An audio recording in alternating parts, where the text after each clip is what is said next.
Hey everybody, my name's Dexter, and today I'd like to share with you my testimony and my story. But to start out with, I'll start with what my life was like before I received Christ. In my life, there wasn't I had a fairly normal life, or what some people might consider normal. I had a family, I had a mom, a dad, a brother, a sister. um, but there was the issues a lot I had with realizing there was a lot of issues with in terms of like having a family, issues with that in terms of abandonment and maybe not feeling loved. So that was the big issue of growing up and even into my teenage and probably earlier college years, and that's where a lot of that kind of crept up, especially when I got to college. And there's always kind of this yearning to be loved and be accepted and feel like I was cared for in ways that I guess I didn't really feel like I had in those times. And really, that was kind of the baseline of where I was when I started this journey of really drawing near to God and having a more adequate understanding of who He means to me and how I can share that with others. And that was kind of really where I started before I really understood what the gospel was. And so, getting into this other part of how I really started understanding the gospel when it became this reality to me it was my sophomore year of college, and there was just this moment I had where I saw my life, and at this point in time I was habitually I was a pothead, and I was turning to other things because of that kind of gap in my heart where I didn't like the whole, more I guess is more so to say, to the things I didn't have. So I turned to pot, turned to porn, I turned to all kinds of things just to, I don't know, to kind of escape it. It was really the reality of what I was doing. But there was a point where God really opened my eyes to the futility of those things and just the emptiness of it all. And it was really through that God started teaching me these things. I don't believe I was saved at this point. I don't. But this was where God was drawing me closer to Himself, where He started teaching me how to pray, how to reach out to Him, and how also just to push me to start reading the Bible, reading His Word. And in that, God used it in a mighty way. And He also used my friends. He used a friend of mine that you might know. His name's Jacob. He's a big guy. We love him. But because of him, I got to go to man camp and meet people like Zach and Robert and a lot of other leaders at the church. But because of that, I got to come to the Rock Church, and because I got to hear more about the gospel. And it was just this wonderful thing where these ideas I had about God weren't really ideas anymore. They became more concrete. And in that, I realized the things that were sin, and when I wasn't turning, that there was more conviction in that, and understanding the things I was doing were wrong, and they separated me from God in such a way where I couldn't, the things I thought I could deal with, I couldn't, because I didn't have God at my side or in His Spirit helping me to get through those things.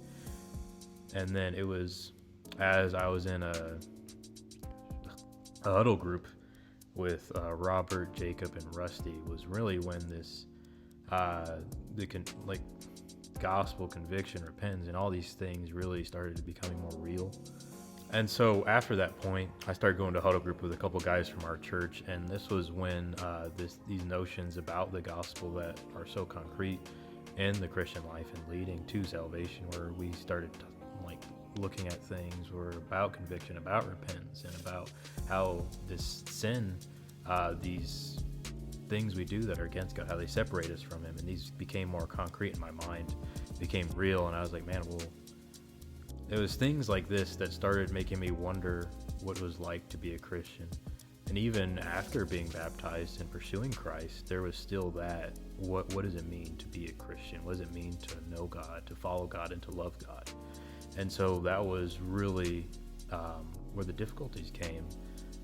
And there was a lot of feeling like God wasn't there, that God didn't care. But then there's just this one day that just changed everything, where I really, with all my heart, just thought about what God had done in my life. And then there was just this joy that I can't describe. It was like this great debt had been just taken off of my shoulders, and I was just weightless. And I was just, in that moment, I was so in love with God because I knew He cared for me no matter what I did. And that I was always going to be his, and there wasn't a single thing I could do to not be his. And in that love, I saw Jesus, and that was when the joy just exploded, because I knew that he had bought that for me.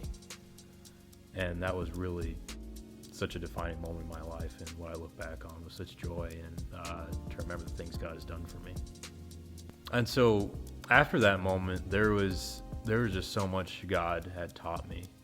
One of the biggest things he taught me throughout that time span, and this was about closer to 2 years ago now, one of the most initial things I learned was learning more about the sovereignty of God, and in that, knowing, again, going back to the family issues I had, where I could look to God, and when I felt people had let me down, that I could still look to him and be satisfied, to where I could look to this picture we have of a father. When we look to God in that, it was just the most comforting thing to know that I can look to him and know that I'm loved and know that I'm cared for. And in that, it was just what led me to want to do so much more for him, to want people to want what I have, and just to care for the things of God. And when I sin, to know I can still come to him, and not just come to him and just like, God, I'm sorry I did this, when we should apologize, but it's more so because I care about this relationship, that I can come to him and know he'll forgive me. And that's what leads me to that, because I know God will forgive me even if I do something that I shouldn't do. I'm in that. That's what leads me to repentance. That's what led me to want to pursue him more. And in that, he allowed me to be at the Rock Church and do more and become an intern and just see God work through people like you guys, where I'm seeing God work in your life in such a way where it brings me joy, brings me peace and comfort. And even just knowing day to day, like, I can do things for him, and there's such a purpose in that, where I can go and, like, right now I work at the Y, and I can go there, and that can be part of ministry, is just sharing the love of Christ that I've seen in my life, and I can share with others, knowing that this has set me free, and I know it can set them free too. And so that's just the craziest thing, is it's always this evolving thing of God just shows more and more and more, and it makes you want more of that and more of him. And that's been this evolving thing in my life, and that's kind of where I rest whenever I struggle or just have temptations. I look to the cross, and I look to what God has done for me, and I can say, I can be satisfied in you. And ultimately, that's where I find my rest, and that's where I find my peace. And really, this is just such a huge part of my life.